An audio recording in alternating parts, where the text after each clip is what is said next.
सुलेखा छत पर सीढ़ियों से लगभग दौड़ती हुई पहुंची। उसकी सांस फूलने लगी। उठती बैठती धड़कनें उसको स्पष्ट सुनाई दे रही थी। गर्म तन पर जब बारिश की बूंदें पड़ी तो वह सिंहर उठी। रोम रोम जैसे एक अनकहे एहसास से पुलकित हो उठा। उसे लगा अभी अनुरूप जी आएंगे और टीवी सीरियल के हीरो की तरह आकर उसको अपने आलिंगन में कस लेंगे।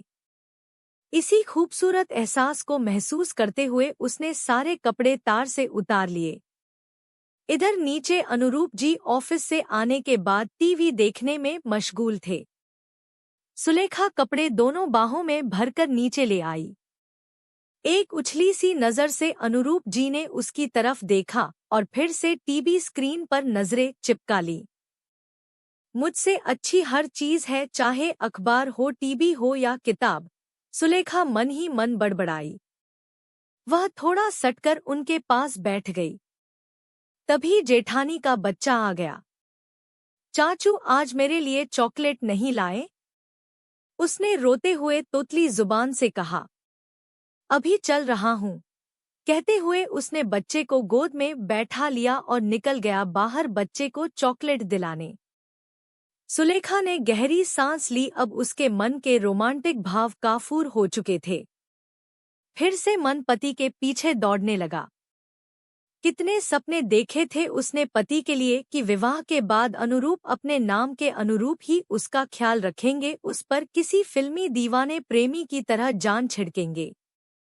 बिल्कुल उसी नीले बड़े घोड़े वाले राजकुमार की तरह जो अक्सर उसे सपने में अपने घोड़े पर बैठाकर दूर खूबसूरत वादियों में घुमाने ले जाता और उसके गेसुओं की छाव में बैठकर उसकी नजरों से नजरें मिलाकर न जाने कितनी ही अनसुनी बातें कर जाता। बहू आज खाने में कुछ हल्का सा बना लेना, ज्यादा गरिष्ठ भोजन ठीक नहीं रहेगा रात में। सुनकर सुलेखा चुप रह गई और प्रत्युत्तर में बस गर्दन ही हिलाई। सुलेखा सोचने लगी, रात के व्यक्तिगत पलों में अनुरूप के पास उड़ेलने के लिए प्रेम का अथाह समुद्र होता है जो भोर होने से पहले ही सूख जाता है और उस दलदल में सुलेखा का वजूद जैसे कहीं खो सा जाता है। प्रेम भी अजीब सा होता है, बस थोड़े से ही में खुश। प्रियतम अगर प्रेम भरी निगाह निगाह से मिला ले तो सारे सिकवे गिले और दुख दर्द दूर हो जाते हैं।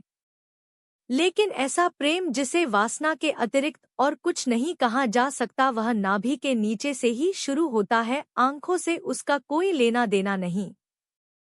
दो पल हाथों में हाथ डालकर साथी के साथ 4 कदम चलना जैसे कदमों को नई ऊर्जा से भर देता है। धीरे धीरे सुलेखा का मन पीछे को खिंचने लगा, क्योंकि प्रेम एक जगह एक बंधन में रुकता ही कहाँ है, वो तो पागल पवन सा समधुर धुन सा बस बजता ही रहना चाहता है। आजकल तुम मुझसे खिंची खिंची सी रहती हो, अनुरूप ने उसे आलिंगन में लेते हुए कहा तो वह कसमसाई और चिल्लाकर कह देना चाहती थी कि यह प्रेम अब उससे नहीं होता, लेकिन वह चुप हो रही खामोशी से उस तूफान को गुजर देना चाहती थी, क्योंकि वह अनुरूप से प्रेम करती है, सच्चा प्रेम, भले ही उसका प्रेम प्रेम के अनुरूप नहीं हो। तुमने कभी पूछा नहीं मुझे क्या पसंद है? सुलेखा ने अपना पल्ला ठीक करते हुए कहा। अरे इसमें पूछना ही क्या, हम तुम एक ही हैं, न दो जिस्म एक जान, अनुरूप ने करवट लेकर अलसाई आवाज में कहा। प्रेम के बीच फिर से यह जिस्म शब्द आने से उसका मन विचलित हो गया। वह खामोश हो गई, उस नदी की तरह जो तूफान लिए होती है, और खामोशी भी। सबकी अपनी अपनी परिभाषाएं हैं प्रेम की, लेकिन क्या निर्वाह करना अपने प्रियतम से भी प्रेम है या कुछ नहीं? धीरे धीरे सुलेखा 2 बच्चों की मां भी बन गई उसी वासना भरे प्रेम से, लेकिन अब उसका प्रेम ममता का रूप ले चुका था। अब वह किसी प्रेम की तलाश में नहीं रही, क्योंकि आकर्षण समाप्त हो चुका था और प्रेम तो था ही नहीं।